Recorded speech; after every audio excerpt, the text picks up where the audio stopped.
Hello guys, welcome to the first episode of Life Beyond Numbers. എനിക്ക് cooking ചെയ്യാൻ ഇഷ്ടമാണ്. പക്ഷെ കുക്കിംഗ് ചെയ്യുന്നതിനേക്കാളും എനിക്ക് ടഫർ ആയിട്ടുള്ള കാര്യം എന്ന് പറയുന്നത് ഇന്ന് എന്ത് കുക്ക് ചെയ്യുന്ന പ്ലാൻ ചെയ്യലാണ്. അപ്പോൾ ഞാനിന്ന് കാണിക്കാൻ പോകുന്നത് ഒരു ലഞ്ച് മെനു ആണ്. വളരെ സിമ്പിൾ ആയിട്ടുള്ള ഒരു കേരള ലഞ്ച് മെനു. അതിന് ഞാൻ എടുത്തിരിക്കുന്നത് 3 ഐറ്റംസ് ആണ്. ഒരു നോൺ വെജ്, ഒരു തോരൻ, പിന്നെ ഒരു ചാറ്. നോൺ വെജിന് ഞാൻ എടുത്തിരിക്കുന്നത് സ്ക്വിഡ് ആണ്, കണവ. സ്ക്വിഡ് റോസ്റ്റ് ചെയ്യാന്ന് വിചാരിച്ചു. പിന്നെ നമ്മുടെ ബ്രോക്കളിയില്ലേ, ബ്രോക്കളി തോരൻ വെക്കാന്ന് വിചാരിച്ചു. ബ്രോക്കളി തോരൻ വെക്കാമെന്ന് എനിക്ക് മനസ്സിലായിട്ട് കുറച്ച് നാളായിട്ടുള്ളൂ. ഞാനത് എപ്പോഴും ചുമ്മാ സോർട്ട് ചെയ്ത് കഴിക്കാറാണ് പതിവ്. അപ്പൊ ബ്രോക്കളി തോരൻ വെച്ചതും പിന്നെ ഒരു പെട്ടെന്ന് എളുപ്പത്തിന് ഉണ്ടാക്കാൻ പറ്റിയ ഒരു പച്ചമോര് കാച്ചിയതുമാണ് ഞാനിന്ന് ഉണ്ടാക്കാൻ പോകുന്നത്. So first will start with കണവ, സ്ക്വിഡ്. അപ്പൊ ഈ സ്ക്വിഡ് ഞാൻ ക്ലീൻ ചെയ്യാതെയാണ് മേടിക്കുന്നത്. ക്ലീൻ ചെയ്യാൻ ഇവിടെയല്ല, ഇപ്പൊ എല്ലായിടത്തും നമുക്ക് എല്ലാ സാധനങ്ങളൊക്കെ ക്ലീൻ ചെയ്ത് കിട്ടുമല്ലോ.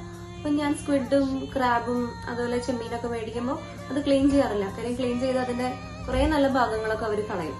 അപ്പൊ ഞാൻ സ്ക്വിഡ് മേടിച്ച് അത് ക്ലീൻ ചെയ്ത് വെച്ചിട്ടുണ്ട്. കണ്ടോ? ഇനി ഇതിനെ ഒന്ന് പെട്ടെന്നൊന്ന് വേവിച്ചിട്ട് കട്ട് ചെയ്തെടുക്കും. സാധാരണ എല്ലാവരും റിംഗ് ആയിട്ടല്ലേ കട്ട് ചെയ്യാം. പക്ഷെ എന്റെ വീട്ടിലെ എന്റെ പപ്പയ്ക്കും മമ്മിക്കും ഒക്കെ ഇതിങ്ങനെ ക്യൂബ് പോലെ കട്ട് ചെയ്താലാണ് അവരുടെ നാവിന് ഇണങ്ങുന്ന ഒരു രുചി ഈ സ്ക്വിഡിന് വരുള്ളൂ എന്നാണ് അവരുടെ ഒരു വിശ്വാസം. ഞാനും അത് ശീലിച്ചു. ഇടയ്ക്ക് ഞാൻ ഇങ്ങനെ ചെയ്യാറുണ്ട്. പിന്നെ അങ്ങനെയാണ് ഞാൻ സ്ക്വിഡ് ചെറുതായിട്ട് കട്ട് ചെയ്തിട്ടാണ് സ്ക്വിഡ് റോസ്റ്റ് ചെയ്യാൻ പോകുന്നത്. അപ്പൊ ഈ സ്ക്വിഡിന് ഒരു സ്ലൈമി ടെക്സ്ചർ ഉണ്ടല്ലോ. അപ്പൊ അതുകൊണ്ട് തന്നെ അതിനെ ഇങ്ങനെ സ്ക്വയർ ഷേപ്പായിട്ട് ചെറിയ ചെറിയ ക്യൂബ്സ് ആയിട്ട് കട്ട് ചെയ്തെടുക്കാൻ എളുപ്പമാക്കാൻ വേണ്ടിയിട്ട് ഞാനിത് ജസ്റ്റ് ഒരു ഇത്തിരി വെള്ളം ഒഴിച്ച് ഒരു 2 നുള്ള് ഉപ്പും ഒരു പിഞ്ച് മഞ്ഞൾപ്പൊടി ഇട്ടിട്ട് ഇതിന് ജസ്റ്റ് ഒന്ന് ഞാൻ വേവിച്ചെടുക്കും. സ്ക്വിഡ് 2 മിനിറ്റ് വെന്ത് കഴിയുമ്പോൾ ഇങ്ങനെ ഇരിക്കും. ഒരു റബ്ബറി ഫീൽ വരും കേട്ടോ ഇതിന്.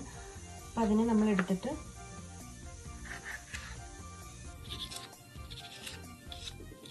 ഇങ്ങനെ ക്യൂബായിട്ട് കട്ട് ചെയ്തെടുക്കും. ഇനി സ്ക്വിഡ് റോസ്റ്റ് റെഡിയാക്കാൻ വേണ്ടിയിട്ട് നമ്മൾ ഒരു പാൻ എടുത്ത് വെച്ചിട്ട് അതിലേക്ക് 2 ടേബിൾ സ്പൂൺ വെളിച്ചെണ്ണ ഒഴിച്ചു കൊടുത്തു. ഇനി നമ്മൾ ചേർത്ത് കൊടുക്കാൻ പോകുന്നത് ഒരു 15 കൊച്ചുള്ളി അരിഞ്ഞത്, ഒരു വലിയ 2 വെളുത്തുള്ളി അരിഞ്ഞത്, ഒരു ചെറിയ കഷ്ണം ഇഞ്ചി അരിഞ്ഞത്, 2 പച്ചമുളക്, കുറച്ച് കറിവേപ്പില. ഇതിലേക്ക് ആവശ്യത്തിന് ഉപ്പ് ഞാൻ ചേർത്ത് കൊടുത്തിട്ടുണ്ട്. അപ്പോൾ നമുക്ക് പെട്ടെന്ന് തന്നെ ഉള്ളി വഴണ്ട് കിട്ടും. ഉള്ളി നന്നായി നിറം മാറി നല്ലതുപോലെ വഴണ്ട് വന്നിട്ടുണ്ട്. ഇനി ഇതിലേക്ക് നമ്മൾ ആവശ്യത്തിനുള്ള സ്പൈസസ് ഇട്ട് കൊടുക്കാം. 1/4 ടീസ്പൂൺ മഞ്ഞൾപ്പൊടി, 2 teaspoon Kashmiri chilli, 1/2 teaspoon garam masala.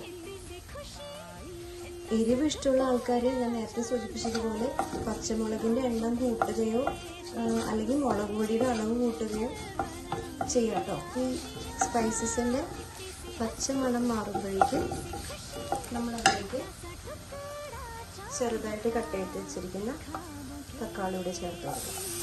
നമുക്ക് ഈ തക്കാളി ഒന്ന് സോഫ്റ്റായിട്ട് വരുന്നത് വരെ അടച്ചു വയ്ക്കാം.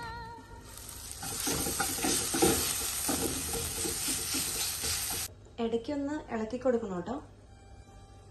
2 മിനിറ്റ് കഴിയുമ്പോൾ തക്കാളിയൊക്കെ നല്ല വെന്തുടങ്ങിയിട്ടുണ്ട്. ഇതിലേക്ക് നമ്മൾ നേരത്തെ സ്ക്വിഡ് വേവിച്ച വെള്ളം ഉണ്ടല്ലോ, അത് ഒഴിച്ചു കൊടുക്കാം. ഈ സമയം ഉപ്പ് ആവശ്യത്തിന് ഉണ്ടെന്നുള്ളതും കൂടി നമ്മളൊന്ന് ചെക്ക് ചെയ്യണം. ഉപ്പ് പോരാണെങ്കിൽ ആവശ്യത്തിന് നമ്മൾ ചേർത്ത്. ഞാനിപ്പോൾ ഒരു 1/4 ടീസ്പൂൺ ഉപ്പും കൂടി ചേർത്ത് കൊടുത്തിട്ടുണ്ട്. മസാല നല്ലതുപോലെ വെന്ത് വരുമ്പോൾ നമുക്ക് നേരത്തെ കട്ട് ചെയ്ത് വെച്ചിരിക്കുന്ന നമ്മുടെ സ്ക്വിഡ് കൂടി ഇതിലേക്ക് ആഡ് ചെയ്ത് കൊടുക്കാം.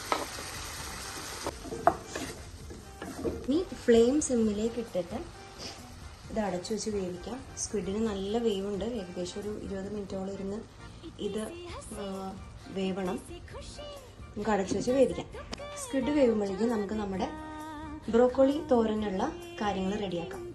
അപ്പോൾ ബ്രോക്കോളി തോരന് ആവശ്യമായിട്ടുള്ള ബ്രോക്കോളി നന്നായി ക്ലീൻ ചെയ്ത് കഴുകിയ ബ്രോക്കോളി, അതുപോലെ തന്നെ സവാള, വെളുത്തുള്ളി, പച്ചമുളക്, ഒരു സവാളയും 2 വെളുത്തുള്ളി 2 പച്ചമുളകാണ് ഞാൻ എടുത്തിരിക്കുന്നത്.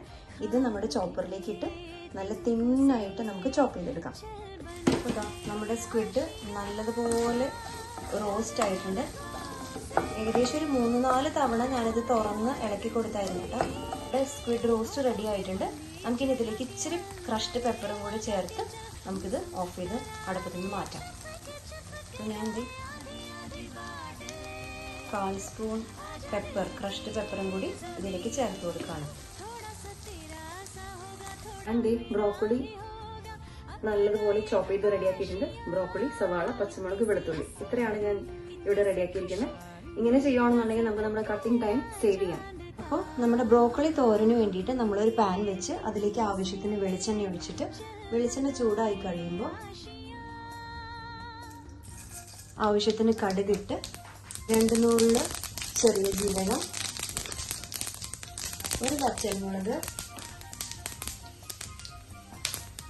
കുറച്ച് കറിവേപ്പില, 1 കപ്പ് തേങ്ങ, ചിരകിയ തേങ്ങ, 1/2 ടീസ്പൂൺ ഉപ്പ്, 1/4 ടീസ്പൂൺ മഞ്ഞൾപ്പൊടി, ഇത്രയും ചേർത്ത് നല്ലതുപോലെ ഒന്ന് ഇളക്കി യോജിപ്പിച്ചതിന് ശേഷം നമ്മുടെ ചോപ്പ് ചെയ്ത് വെച്ചിരിക്കുന്ന ബ്രോക്കോളിയും കൂടി ചേർത്ത് കൊടുക്കണം. ഇത് ഇളക്കി യോജിപ്പിച്ച് നമുക്ക് അടച്ചു വെച്ച് ചെറിയ തീയിലിട്ട് ഒരു 10 മിനിറ്റ് വേവിച്ചെടുക്കാം. ബ്രോക്കോളി വേവുന്ന സമയം കൊണ്ട് നമുക്ക് നമ്മുടെ മോര് റെഡിയാക്കി എടുക്കാം. അതിനുവേണ്ടി ഒരു മിക്സിയുടെ ജാർ എടുത്ത് അതിലേക്ക് ഒരു 3-4 അല്ലി കൊച്ചുള്ളി, 2 അല്ലി വെളുത്തുള്ളി, ചെറിയൊരു കഷ്ണം ഇഞ്ചി ചെറുതായിട്ട് സ്ലൈസ് ചെയ്തത്, 2 പച്ചമുളക്, ഇത്രയും ചേർത്ത് ജസ്റ്റ് ഒന്ന് ക്രഷ് ചെയ്തെടുക്കാം. നമുക്ക് താളിക്കാനുള്ള ഉള്ളി, വെളുത്തുള്ളി, ഇഞ്ചി, പച്ചമുളക് എല്ലാം ഞാൻ ജസ്റ്റ് ഒന്ന് ക്രഷ് ചെയ്തെടുത്തിട്ടുണ്ട്. ഇനി അതേ മിക്സർ ജാറിൽ തന്നെ നമുക്ക് ആവശ്യമായിട്ടുള്ള യോഗട്ട് അതെടുത്ത് ഒന്ന് കറക്കിയെടുക്കാം. ആവശ്യത്തിന് വെള്ളം കൂടി ഞാൻ ചേർത്തിട്ടുണ്ട് കേട്ടോ.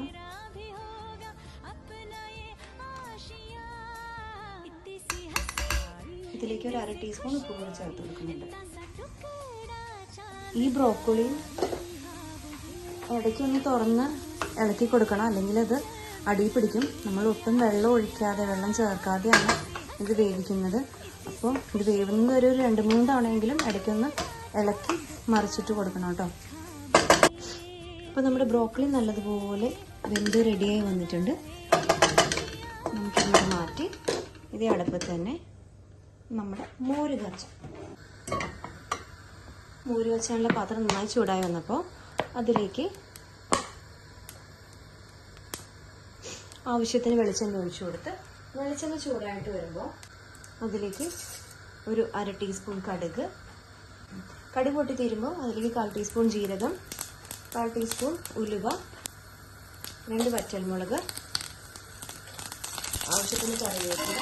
ഇനി ഇതിലേക്ക് നേരത്തെ നമ്മൾ ക്രഷ് ചെയ്ത് വെച്ചിരിക്കുന്ന ഉള്ളി, ഇഞ്ചി, പച്ചമുളക്, വെളുത്തുള്ളി, ഇതിൻ്റെ പച്ചമണം മാറിക്കഴിയുമ്പോൾ ഇതിലേക്ക് ഒരു 1/4 ടീസ്പൂൺ മഞ്ഞൾപ്പൊടി, 1/4 ടീസ്പൂൺ മുളക് പൊടി.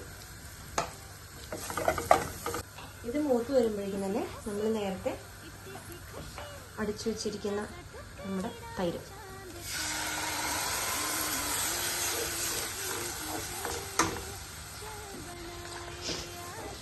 നമ്മൾ തൈരിൽ നേരത്തെ ഉപ്പ് ചേർത്തിട്ടുണ്ട്. അപ്പോൾ ഇനി ഉപ്പ് കുറവാണോന്ന് നോക്കിയിട്ട് ആവശ്യമുണ്ടെങ്കിൽ മാത്രം ഉപ്പ് ചേർത്താൽ മതി. ഇനി ഇതിൻ്റെ ടേസ്റ്റ് ഒന്ന് ബാലൻസ് ചെയ്യാൻ വേണ്ടിയിട്ട് നിങ്ങൾക്ക് ആവശ്യമാണെങ്കിൽ മാത്രം കേട്ടോ, വേണ്ടോ ഒരു 1/4 ടീസ്പൂൺ പഞ്ചസാരയും കൂടി ഞാൻ ചേർത്ത് കൊടുക്കുന്നുണ്ട്. ഇത് തികച്ചും ഓപ്ഷണലാണ്, നിങ്ങൾക്ക് ഇഷ്ടമുണ്ടെങ്കിൽ മാത്രം ഇത് ആഡ് ചെയ്താൽ മതി. അപ്പോൾ നമ്മുടെ മോര് റെഡിയായി, നമ്മളത് ഓഫ് ചെയ്യണം. അപ്പം നമ്മുടെ സ്ക്വിഡ് റോസ്റ്റും ബ്രോക്കോളി തോരനും മോര് കാച്ചിയതും റെഡി ആയിട്ടുണ്ട്. ഓക്കെ, അപ്പോൾ ഞാൻ നേരത്തെ സൂചിപ്പിച്ചതുപോലെ നമ്മുടെ സിമ്പിൾ കേരള ലഞ്ച് മെനു റെഡിയാണ്. ഇതുപോലത്തെ ഒരു 7 more ലഞ്ച് മെനൂസ് ഇടണം എന്നാണ് ഞാൻ ഇപ്പോൾ മനസ്സിൽ കാൽക്കുലേറ്റ് ചെയ്യുന്നത്. പക്ഷെ വീഡിയോ എടുത്തുകൊണ്ട് കുക്ക് ചെയ്യൽ വിചാരിച്ച പോലെ അത്ര എളുപ്പമല്ല. എനിക്കെല്ലാം ഒന്ന് വഴങ്ങി വരുന്നതേ ഉള്ളൂ. ഇതുണ്ടോ, ഇനി